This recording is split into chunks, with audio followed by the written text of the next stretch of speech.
সকাল সকাল ঘুম থেকে উঠে দেখি বাড়ির আগের দিকে লাগানো পেঁয়াজকলি গাছের শাঁস হয়েছে। দেখো, এগুলো বড়া ভেজে খাওয়া হয়। তো ছোট ছোট হয়েছে, তো সেগুলো আমি একটু দেখছিলাম যে খুব সুন্দরভাবে ছোট ছোটভাবে উঠছে। তারপর আমরা চলে গেলাম এখানে বড়ি দেওয়ার জন্য। বছরের যে সিজনের বড়ি হয় তা শীতকালেই হয় প্রধানত। তো আমাদেরও ঘরে বড়ি দেওয়া হচ্ছে। দেখো, সবাই মিলে এখানে বড়ি দিচ্ছি, আর অনেক বড়ি দেওয়া হয়েছিল। তারপর চলে গেলাম বাড়িতে, বলি স্নান করতে যাব। গিয়ে দেখি না সবজি দোকানে এসেছিলো, তাই কিছু সবজি, কাঁচা সবজি কিনে নিলাম। নমস্কার বন্ধুরা, আমার চ্যানেলে তোমাদের সবাইকে ওয়েলকাম। তো আজ আমি কী করলাম সব কিছু তোমাদের সাথে শেয়ার করব। তো ভিডিওটা অবশ্যই দেখো, কেউ স্কিপ করো না। আর হ্যাঁ, ভালো লাগলে একটা লাইক কমেন্ট অবশ্যই করে যেও আর সাপোর্ট করো। তো ফাইনালি আমি এখানে দেখো সবজিগুলো একটা ঠাকায় রেখে দিয়েছি, গুছিয়ে দিয়েছি। তারপর বাজার থেকে কিছু মাছ কিনে আনা হয়েছিল, যেগুলো পুকুরে আমি ভালো করে ধুয়ে এনেছিলাম। তারপরেও কলের জলে বালতিতে করে আমি এখানে ভালো করে ধুয়ে নিয়েছিলাম। তো তারপরে দেখো, এই মাছগুলোকে আমি কলের জলে না ধুলে না আমার মন শান্তি হয় না। তো এখানে আমি আবার থালাতে করে নিয়ে আবার ভালো করে জল দিয়ে মাছগুলোকে ধুয়ে নিচ্ছি। তো তারপরে এই মাছগুলোকে ভালো করে ধুয়ে আমি নুন সরি লবণ, যেটা বাংলাতে আমাদের দেশি ভাষায়, গ্রামের ভাষায় বলে নুন, তো ভালো করে মাখিয়ে দিচ্ছি। তো মাখিয়ে রেখে দিয়ে আমি এখন চলে যাব স্নান করতে, কারণ প্রায় বেজে গেছে সকাল 10:30টার মতো। অনেকটাই দেরি হয়ে গেছে বড়ি দেওয়ার জন্য। ঠিক আছে।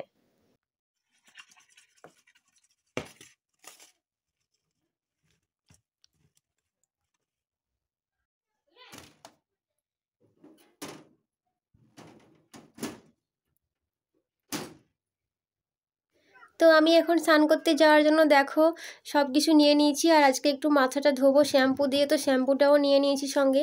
তারপরে ভাবলাম যে আমার ছেলে কোথায়, ছেলে তো ওর দাদুর কাছে ছিল। তারপর দেখি এ মা, এ তো গরুর কাছে চলে গেছে।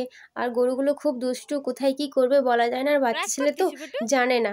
তাই তাকে আমি ভালো করে লক্ষ্য রাখছিলাম, আর ভাবছিলাম যে কার কাছে দিয়ে যাব, বেলাও হয়ে গেছে, রান্না বান্নাও করতে হবে বাড়িতে। দিয়ে দেখো গরুর কাছ থেকে আসতেই চায় না, আর আমার ছেলেটার খুব নেশা, গরুর কাছে যাবে, গরুকে মারবে, খড় দেবে, খাওয়াবে। ঠিক আছে।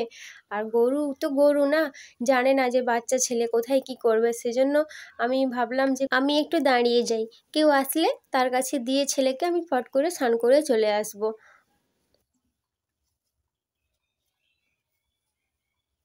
তো দেখো, পাশের বাড়ির একটা মেয়ে ওই আমাদের বাড়ির তে বসেছিল, ওখানে দেখো। তো ওর কাছে আমি আমার ছেলেকে দিয়ে ফট করে আমি চলে গেলাম স্নান করতে। তারপর দেখো আমি এখানে স্নান করে চলে এসেছি। তারপর শীতকালের ময়শ্চারাইজার নিভিয়া সফট ক্রিম আমি ইউজ করি। তো ওটা আমি ইউজ করে না করলে স্কিনটা খুব খসখসে লাগে। তো ফাইনালি আমি এখন স্নান করে চলে এসেছি। তারপর আমি যাব রান্নাঘরে রান্না করতে। কী রান্না করব সব শেয়ার করব তোমাদের সাথে। দেখো, মাছগুলোতে আমি এখন লবণ আর হলুদ মাখিয়ে নিচ্ছি, ভালো করে এগুলোকে ভেজে নেব।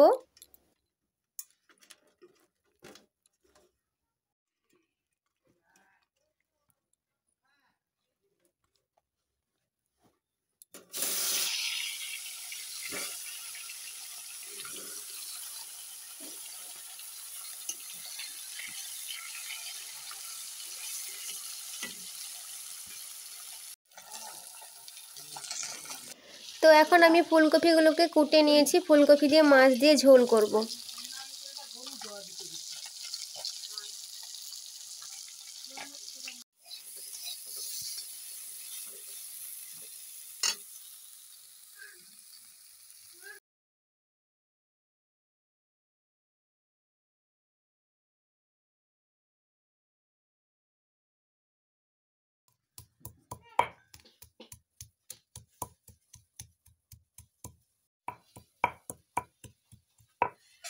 তো আমার এখন মশলা করা কমপ্লিট, আমি এখন তরকারিটা তুলে দেব।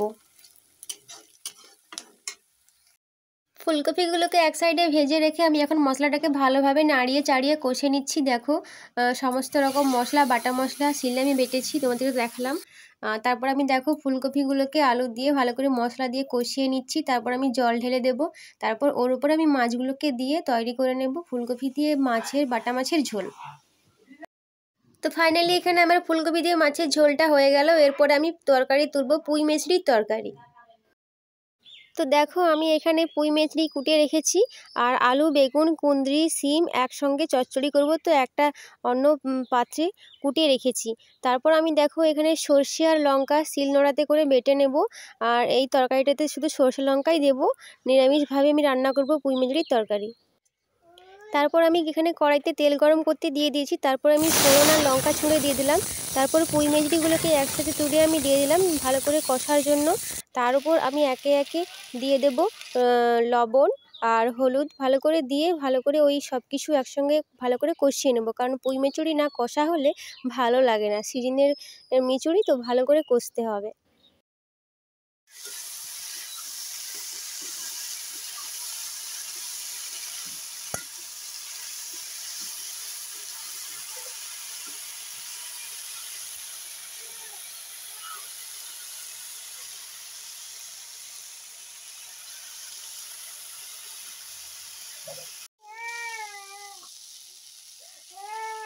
তো দেখো আমার এখানে ভালো করে কষা হয়ে গেছে। তারপর আমি দিয়ে দেবো ওই বাটা মশলাটা, সর্ষে লঙ্কার যে পেস্টটা, লঙ্কার যে পেস্টটা ওটা আমি দিয়ে দেবো, দিয়ে ভালো করে আবার কষিয়ে নেব।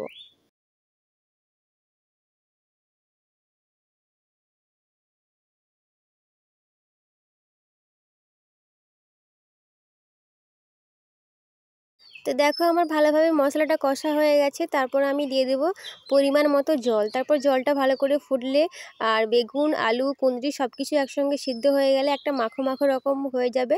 তো সেটাকে ভালো করে নাড়াচাড়া করে ঘেঁটে আমি তৈরি করে নেব পুঁই মেচড়ির তরকারি। নিরামিষভাবে তৈরি করলাম আজকে। তো দেখো আমার এখন রেডি হয়ে গেছে পুঁই মেচড়ির তরকারি। অল্প পরিমাণে ওলকপি দিয়ে আমি মাছের টক করেছিলাম, সেটা তোমাদেরকে আমি দেখাতে ভুলে গেছি। তো যাই হোক, তারপরে খাওয়া দাওয়া হলো। খাওয়া দাওয়ার পরে আমি পাশের বাড়ি দিদির ঘরে চলে গেলাম চুল শুকনো করতে, ওখানে রোদ ছিল খুব। তো দেখো আমি ফাইনালি এখানে বসে গেছি চুল শুকনো করার জন্য। সব কিছু আমার দুপুরের কাজ কমপ্লিট, এবার রাতের পালা। তো ফাইনালি এখানে দুপুরের থালিটা আমার রেডি হয়ে গেছে। তো দেখো, আর তো ভিডিওটা ভালো লাগলে অবশ্যই একটা লাইক করো, কমেন্ট করো, আর আমাকে একটু সাপোর্ট করো, হ্যাঁ, কারণ তোমাদের সাপোর্ট ছাড়া আমি চলতে পারবো না। তো সবাই ততক্ষণ ভালো থেকো, সুস্থ থেকো। দেখা হচ্ছে পরবর্তী ব্লগ ভিডিওতে।